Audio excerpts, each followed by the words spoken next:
I don't know how many takes I've done trying to make this video. It's I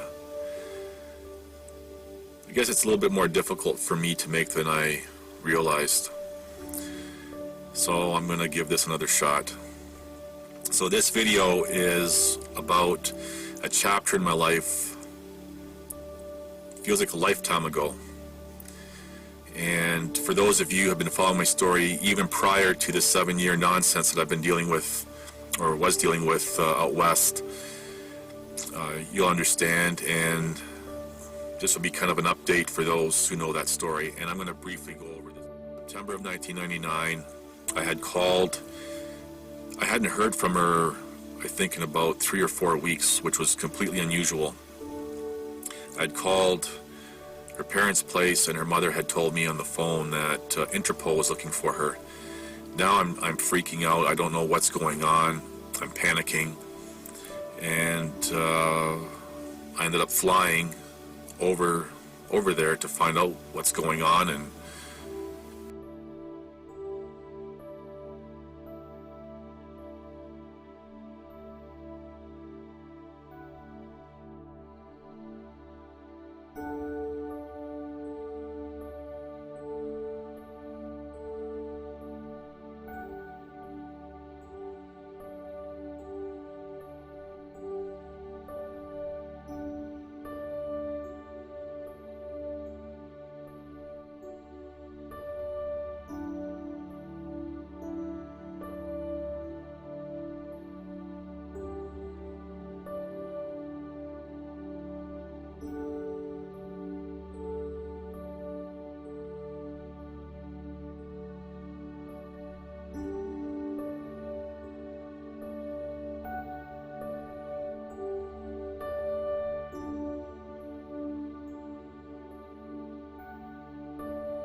she writes here,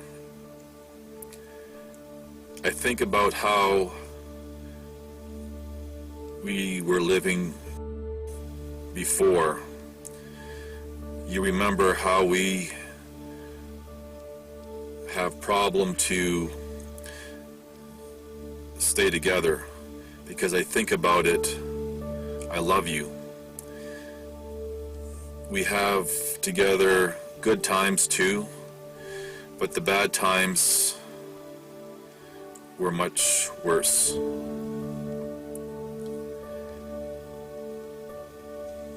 So basically, what she was referring to was how we met, the circumstances we met, and the agency dealing with my mother and her husband on the Canadian side, and then dealing with her parents on her side. They had, as I said, I don't know who was involved in what and how she got to where she is. I believe you found someone who is much better than I am.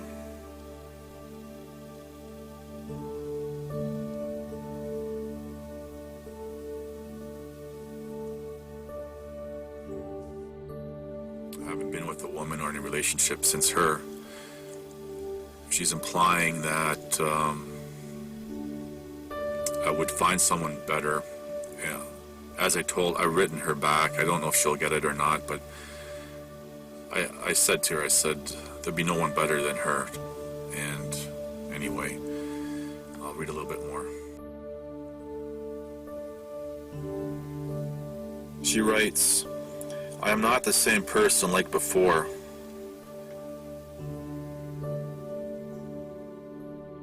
So there's a lot of complexity to why the woman I married and I were wedged apart. This topic plays a big part of it, and then we had other things. It's like the whole world, as a descriptive, was against us. Between my mother, her family, and all this pressure and everything else from the personal side of things, there was just so much for her and I that we had to deal with, and it's unfortunate.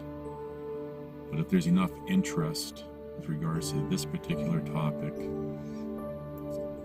I might consider sharing more about what I know from over 20 years ago. So over 20 years ago was the first time that I did all this whistleblowing. And whistleblowing in that case was being involved with first-hand knowledge.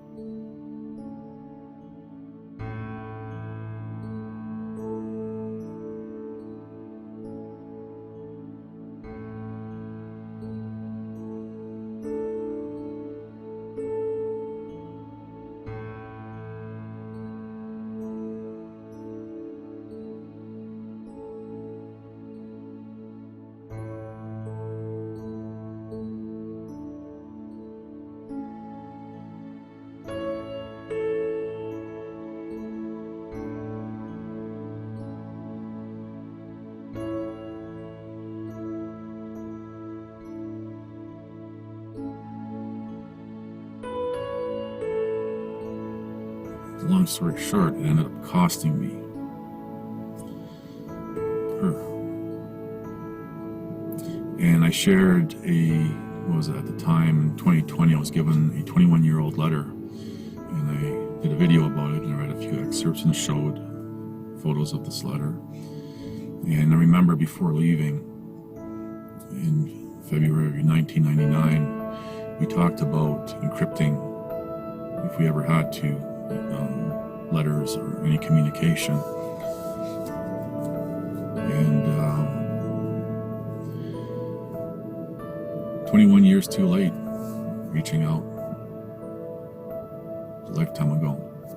Now in 2011, I learned she was okay, and whatever happened to her, she must leave in the past, and I'm part of the past. I'm glad that she's okay. It was all those years not knowing, and I remember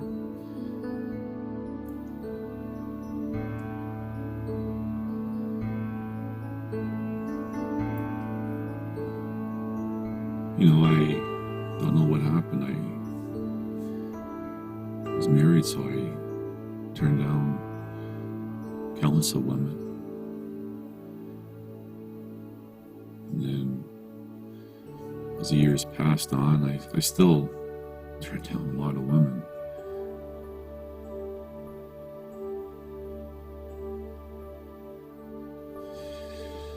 I think what's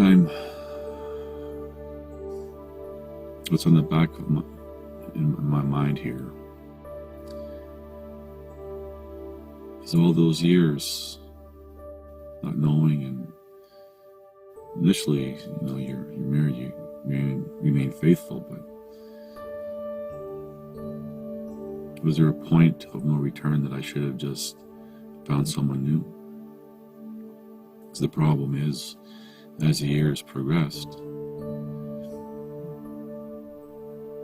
I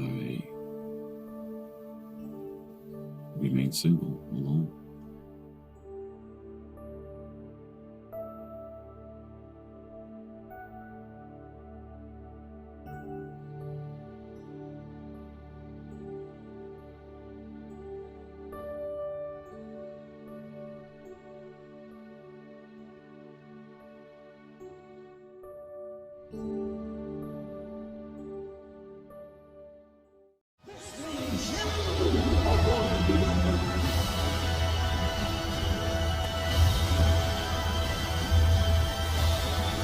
Listen to this and write it down if you can't remember it. You're never going to outgrow warfare. You simply must learn to fight. I hear people say to me, when is it going to get easier? When you die.